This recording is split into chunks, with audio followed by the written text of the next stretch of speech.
this Reich Brigade. Roger, it's great to see you, and thanks for being here. And here at AMC, I've been privileged to serve with some great leaders, Mr. Byman and current ops, two EDCGs, Ms. Condon and Ms. Girton, and General Dunwoody. I thank all of you for your leadership, your friendship, and your support, and the opportunity to serve with you along the way. As I think back on the soldiers and civilians I've served with, the people in this room really represent the best of what our Army is all about. A few others not here today, but I really think I need to mention would include Specialist Herbert Hale and Jeff Blanford, Sergeants Pedro Felix and Sergeant Joe White, my drivers at various times in my career, Sergeants Harmon and Erickson, Staff Sergeant Miller, and Sergeant First Class Fry, who all exemplified what an NCO is and should be. And my good friend, Command Sergeant Major Napoleon Erlin, who was my battalion Command Sergeant Major. And I'll never forget Specialist Felder, Rogers, and Sergeant Rubalcaba, who gave the ultimate sacrifice for our country. These are just a few among many that I'll always remember, always carry with me, and be thankful for having stood alongside in all weathers. In many respects, the Army, the mission, soldiers have been my family for the past 27 years. And we all know that oftentimes our real family takes a backseat to the needs of the Army family.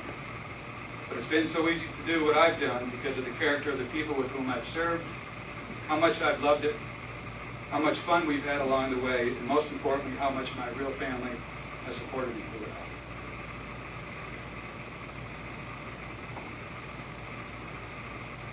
all. Any accomplishments that I've achieved over the years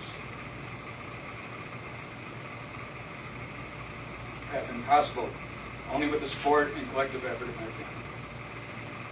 Throughout the years, my azimuth check to be sure that the Army was right, not only for me, but for my family, was to come home and look Annie and the kids in the eye, listen to their voices, and see whether they were truly okay with Dad being a soldier and all that entailed. And all I ever got back was love, happy faces, and unconditional support. But like the song says, now it's time to get back to Miss Annie. My best friend, my wife of over 30 years now, my better half. When Annie and I were dating over 30 years ago, I knew that she was the one for me. I knew that this was the woman who I wanted to be mother to my children. It's the best decision I've ever made. So thank you for all you've done, and as a small token of appreciation.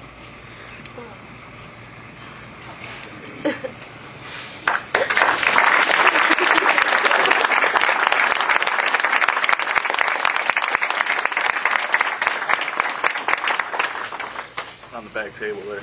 Carol. My kids.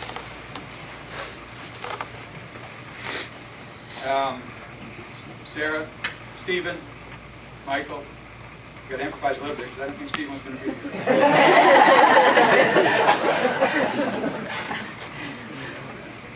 I know you sacrificed. And I always wondered, and I always hoped, that we were doing the right thing by all of you. And looking at all three of you now, there's no doubt in my mind that it was right all the time. And we're Mom and I are very proud of all three of you. And as just a really small token of our appreciation, this is for you.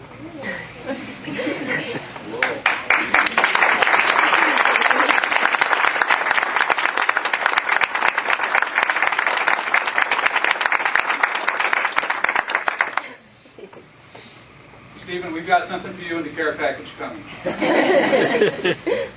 So the rest of my family here today, and if I can just take a moment to introduce everybody. Some of them have already been introduced, but I'd like to go through it again. Jimmy and Roberta, my oldest brother.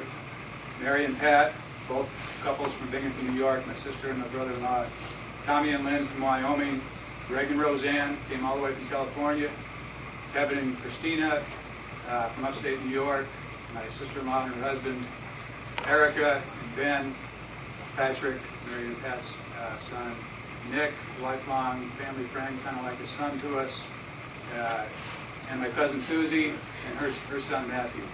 Thank you so much. You have always been there for us, and you have no idea what an important role you have all been in our lives, especially over the past 27 years. always there when needed. Sometimes it was sending care packages on deployments, or sometimes acting as surrogate parents to our kids. We thank you for your support. And Andy and I just couldn't have done it without all of your help. Although not here today, I also want to acknowledge my mother and father-in-law,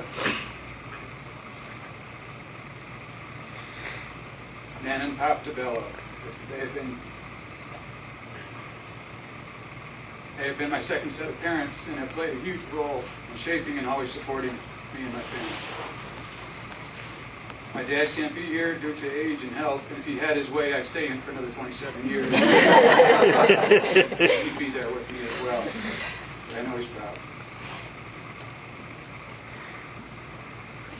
And to my mom is my inner voice. And she's been with me every step of the way, every day, and continues to talk to me. I know she's smiling in heaven to see her son move on. I was thinking that August 1983, I was working 2 jobs in upstate New York. I was a carpenter in the day, working in a textile factory at night. And I had to do something, make a move, make things better for my wife, Sarah. So 27 years ago this month, I enlisted in the Army, intending to get the big enlistment bonus and get the educational assistance plan and do my 4 years in the infantry and get out and go to grad school. Little did Annie or I imagine what the coming years would have in store for us and that we'd be here today in this setting. In short, it's been an amazingly rewarding chapter in our lives. I have loved every day of being a soldier and living traded a plane. Life is good. As I look back, I am very proud of my service, my family, my friends, and what we have all been a part of. As I look ahead from the perspective of a young 54-year-old, I realize that now, time and how we spend it counts more than ever. What I refer to as character-defining or life-defining moments come by, and I get that one shot to respond. Chances for do-overs are fewer. I might not get it right every time, but I just hope that I can recognize that moment when it comes and rise to the occasion. So an occasion like this transition, Andy and I want to be thoughtful and deliberate in how we respond, what path we choose. And for us, it's about answering the question, how do we choose to spend our days and our life? We were fortunate to have many options, but throughout it all, the louder voice in us said, contentment is wealth. So we are choosing a path where we can slow down a bit, focus more on a good life, and also renew some lost voices. So Andy and I enter into this next phase, mindful of time, and with the aim of living a good life and not allowing it to rush by. So to that end, for those of you who don't know, Andy and I will retire to Ireland at the end of September to begin the next phase of our lives together. In closing, I want to say thanks to all who put this together this afternoon, the protocol team, Carol, Sherry, and Karen, Ken Sampson, a good friend, Chaplain Colonel Henry Huntley, the voice of AMC, Wayne, and Karen. Ma'am, thanks again for taking the time to be here today and preside over this ceremony. If any of you are in the neighborhood tomorrow night around 1800 or so, please stop by the backyard and have some backyard refreshments with the family. We'd love to see you there.